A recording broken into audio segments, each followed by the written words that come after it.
Here's a quick little run through on some upper back and shoulder flexibility exercises that you can do. These are great for a daily basis or once, twice a week, but they will increase your flexibility and range of motion in your shoulders and upper back, which I find is a struggle across all sports. Okay, so we're just gonna go through some quick exercises. First one, you're gonna stand feet about shoulder width apart. Shoulders are stacked over your hips. Your ribs are pulled in. So instead of being arching here, I want you to think about having a hollow body. So if you were to take a big breath in and exhale forcibly, you feel everything compressed through here and your ribs pull together. You want to maintain that throughout the exercise. Okay, we're going to start with the thumbs touching, elbows are straight. And depending on your shoulder flexibility, this is going to look different on some of you than it does on me, and that's fine. You start with wherever you're at. So keeping this engaged, I'm going to raise my arms until I get to a spot where I feel like it's hard to keep my ribs still engaged. Okay, when I get to that spot, I'm going to pull my shoulders back down and around. And what I mean by around is I want the outer edge of my armpits facing forward, not out. Okay, so really think about that rotation here. Okay, so once I've gotten to that point, like I said, my ribs are still in that nice stacked hollow body position. I'm going to do little squeezes towards the back of the room behind me. Little squeeze, squeeze. The tendency in this is you'll feel like you want to go like this, no chest bumping. Okay, so keeping those obliques, those abdominals, intercostals, everything compressed. Little squeezes. How close your arms are to your head is going to depend on your shoulder flexibility. They might be out here, they might be out in front of you out here. Work with where you're at and then progress from there. Okay, so shoulders stacked over hips, ribs pulled in, raising it up, pull shoulders back down and around. We're gonna do about 10 to 15 little pulses here.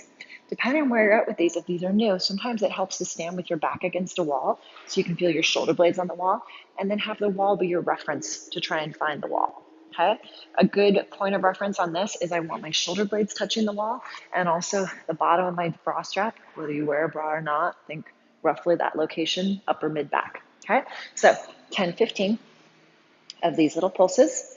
Then you're going to shake it out. Yes, sometimes your fingers get a little tingly. You're going to go single arm. Okay, so for this one hand on your ribs, make sure they're compressed and pulled in. Reach up like you're reaching for a high shelf. Pull down, engaging those lats and obliques as you rotate your thumb towards the back. And then same thing, little squeezes. My armpit is still closed, not open up. I'm going to do about 10 to 15. This one also can be done with the back against the wall, especially those of you with tight shoulders. I would encourage you to do this one with your back standing up against a wall. Okay, 10 to 15 one side, same thing the other side. Reach up nice and high, pull down, rotate your thumb to the back, your armpit forward and closed. Little squeezes, keeping those abdominals in the whole entire time. Okay, 10 to 15. Then you're going to shake it out and you're going to rotate the other direction. So you're going to start the same way. Ribs are pulled in, reach up for that high shelf. This time I'm going to rotate my pinky towards the back as I pull down, pulling my armpit forward. Okay, so here, same thing, little squeezes. Those of you that do pull, this is your twisted grip. Those of you that do silks, this is your crochet. Okay, 10, 15 little pulses. This one also can be done with the back against the wall. Same, other side, reach up nice and high. Pull down, pinky to the back, armpit to the front, little squeezes, 10 to 15. Okay, shake them out. Okay, then we're gonna go into our first stretch. For this one, if you have like a table, a shelf, a ballet bar is great. I like actually resting my hands on top of something, but if you don't have that, a wall is perfect. Think about grabbing about chest level, okay? So I'm gonna put my hands about shoulder width apart. Okay, roughly here. If you have very tight shoulders, you can sneak them out a tiny bit, but don't go out here. Think of roughly stacked over your shoulders. If you have more flexible shoulders, scoot them closer. And over time, your goal is to progress to being closer. Okay, so you can have fingers pointed up, or you can rotate a little bit if you want to, that's fine. Okay, but I'm gonna go hands about shoulder width apart. I'm gonna walk my feet back so that my hips are stacked over my heels. I want my knees to be completely straight the entire time. Initially, I'm just gonna sink my chest down to the ground and kind of wiggle it out if you need to. And then the next part on this is I wanna close my armpits, just like we talked about earlier. Think about bringing the outer edge rolled in towards the center.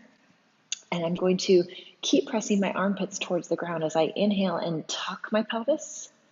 Exhale, sinking it down. Inhale, tuck, exhale, down. Okay, and the whole time my elbows are straight. I don't want to let them bend at all. Think about pushing the wall away.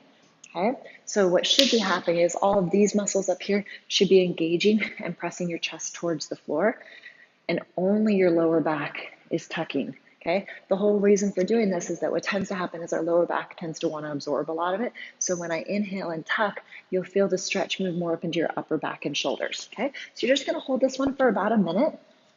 Inhale, tuck. Exhale, sinking it down, pressing it down.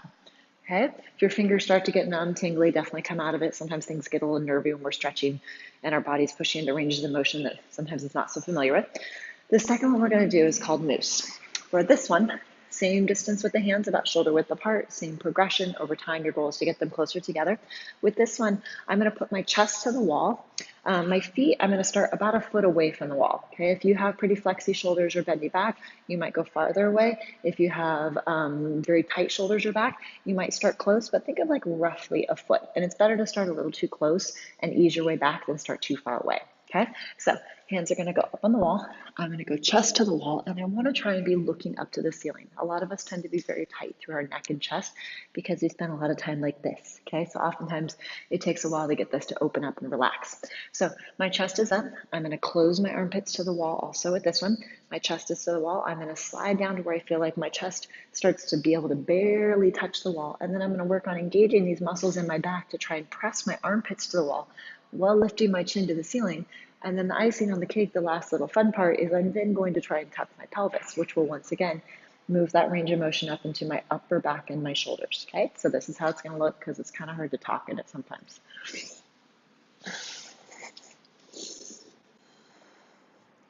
Okay, lifting the chin off the wall, slide the arms down, trying to tuck the pelvis. Okay, and you're going to hold that one for about 30, 60 seconds.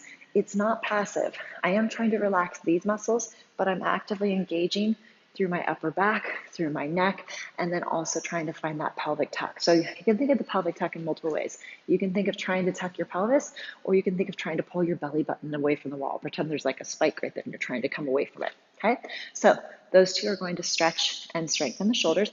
Last little one that I like for the upper back that I really think has helped a lot incorporating into my training is this little, I like to think of it as a sphinx, okay?